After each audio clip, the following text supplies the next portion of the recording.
reality, or rather the powers that be. That's right. The reason is if there is any violence here today, it is wonderful news for the powers that be. That's right. The more violence that anybody comes up with, the more they're going to say, we told you so, that you need so many security people in Greater Marseille. Where I was thrown out recently for holding it. I told you we need more police, and I told you they need more powers. You see? So they can't lose. If there's no violence today, then their little trick didn't work. Because what they do is they use the media, the powers that be, to tell you there's going to be riot. That is called a self-fulfilling prophecy. If you don't know what a self-fulfilling prophecy is, you better start looking it up now. Because that is how your lives are run. Self-fulfilling prophecy.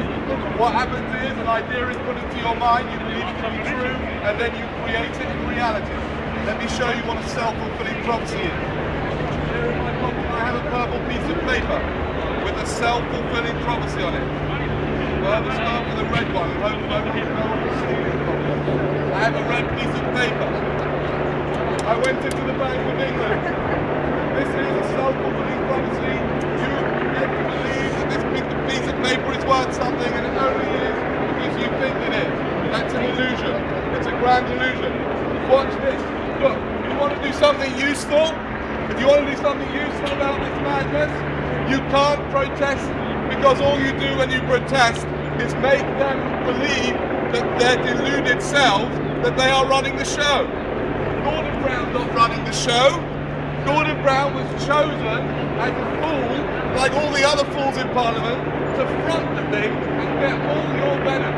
Because he's so desperate from his childhood to be loved, he gets his love by getting all of you to either hate him or love him, but God help him, he's going to get all the attention he needs.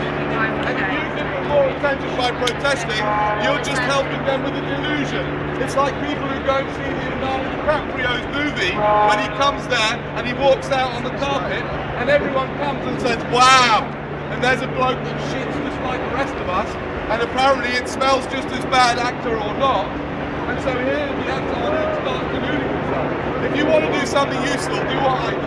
Every single inside 20 minutes, go to the Bank of England. Say, excuse me, it says Bank of England, and underneath, actually it doesn't say on there. Oh, yes, Bank of England, what does it say underneath? No idea how many people know what it says underneath. Promises to pay the bearer. Right, how many people don't know? How many people don't speak English? What the fuck are you doing here then? Sorry. You've got to be making fun of people who don't speak English and they won't know about it. Underneath it says, I promise to pay the bearer on demand the sum of £50. Okay, fair enough. So I went to the Bank of England and I'm really serious, do this. Forget these protests. They just have puppet show in there. The G20 is literally a puppet show. And the puppets don't even know they're puppets. Gordon Brown, honestly, George Bush, now we all know, right, it's an obvious one, that George Bush was not running the show. He didn't have the mental capacity to run the show. I didn't have the mental capacity to string a few words together. So of course he's not running the show, but he thought he was. That's how the illusion works. Wait a minute. Go into the Bank of England. Say, okay, it's time for you to keep your promise. You promise that you're going to pay me the sum of £20. I'm the bearer, I demand, let's have it, £50. They said to me, well, it is £50. I said, no, it's a piece of red paper with a promise on it.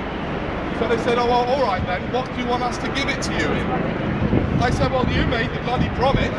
If I make you a promise I'm going to give you X, Y, and Z, well, why don't you tell me, I should tell you what it is I'm actually giving you. So I said, well, you know what, I haven't thought about that. You tell me, what can you offer me? They said, we can offer you 5 £10 notes. So I said, well, right, even the school kids can get this one. Right. Even the school kids, they're the smart ones. By the way, the older you get, the more screwed up in the head you get. The younger you are, the more chance you have of getting out of this matrix. So anyways, they give you 5 10s, and well, the problem is I'm going to come back 5 times, because it's got another 5 lies on it, right? So I want you to pay me. So they said, all right, we'll pay you in £1 coins. I said, no, I'll tell you what, you can pay me in sterling. Isn't this £50 sterling? So I said, pay me in sterling. They said, well, okay, we'll give you silver 50 pence pieces.